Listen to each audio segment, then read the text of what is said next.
The heritage of the quilt and the art of quilting is a subject that's always fascinated us at Michigan Magazine. We've discovered through our travels around the state that this centuries-old art form knows no bounds, found practiced in nearly every culture around the world. From its utilitarian use of keeping families warm and safe from the elements, to also maintained as heirlooms, documenting one's heritage and incorporating materials and blocks that tell a unique story. We've interviewed and featured on Michigan Magazine many quilters, individual quilters, quilt groups, heirloom quilt restorationists, producers and hosts of quilting television shows. We've attended quilting bees, quilting retreats, quilting auctions dedicated to world disaster relief. Quilting is a pastime, a hobby, a business, and to those who truly love making quilts and giving them away to family, friends, and the needy, it can become an obsession. Quilts are objects one can wrap oneself up in and feel the love and devotion in each stitch. Whether it's hand-stitched, inch by inch, or assisted by a bit of machine wizardry, the love is still there among the blocks and designs placed strategically in each quilt. Everyone knows someone or knows someone who quilts. Quilts have always been head-turners, and those who've been bitten by the quilting bug have taken that attribute to a new level in what has turned into the Quilt Trail. On today's show, we feature one such trail in northeastern Michigan's Oscoda County. The main artist and administrator of the Timberland Quilt Trail is Susan Shantz of Comins. What exactly is a quilt trail? We visited with Susan at her makeshift workshop at the Clinton Township Fire Hall to find out what the buzz was all about. Well, the Quilt Trail started down in southern Ohio in 2001. A lady named Donna wanted to paint a quilt block to honor her mother. So she painted a big quilt block and put it up on her tobacco barn. And from there, it's just caught on. And we now have quilt trails in 47 states and Ontario. Okay, these aren't actual quilts. They're kind of replicas of quilts on wood, and that it kind of stimulates the heritage and the kind of memory of the quilting heritage. You know, rural counties have a lot of quilting traditions, and so this is a way to bring them basically off the bed and out of the closet and out into the public where everybody can enjoy them.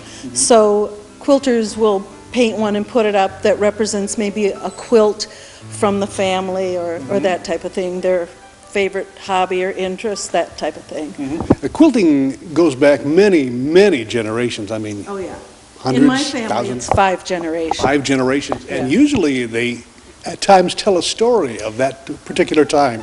Right, it does. On a lot of blocks you'll see, you know, we have one up that's called a log cabin, and that dates back from the Civil War.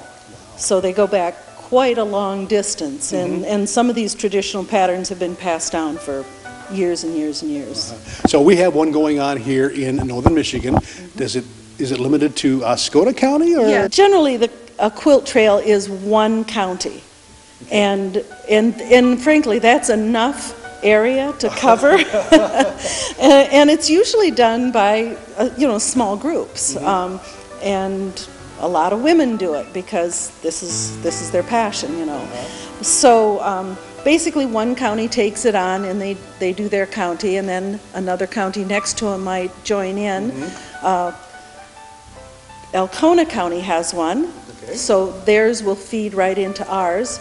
Roscommon County and Ogemaw County are starting up there, so we're going to have 4 counties adjacent to each other that you can go from trail to trail, and I think that's really exciting. Yeah, it is. Now, the one here on Oscoda County, how many are there on display now?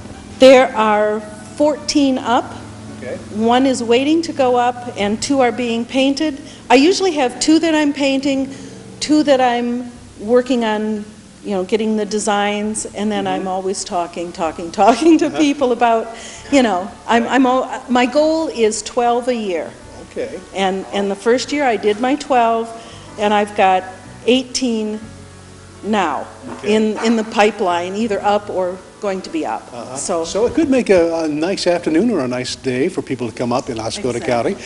There's a map, a location, Yep, placement. we have a quilt trail guide that you can pick up at the chamber. I also have a website so it can be downloaded, Okay. A PDF out there that you can download and go on your way.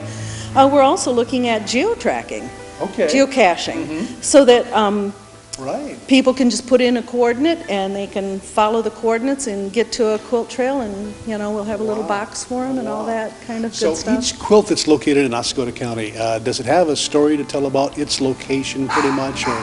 A lot of them do. A lot of them do. They're like the one we'll see on my house. That quilt pattern came from my great-grandmother. Okay. And so to me it meant a lot because I have a quilt with that pattern on it. So that was an obvious choice for me. Susan, tell us a little bit about what got you inspired in the world of quilting in the first place.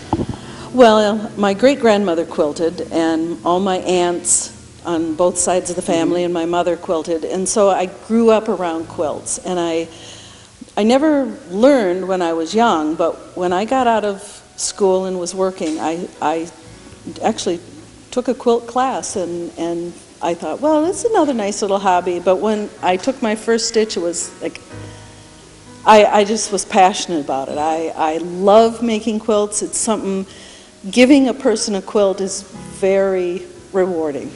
They love it.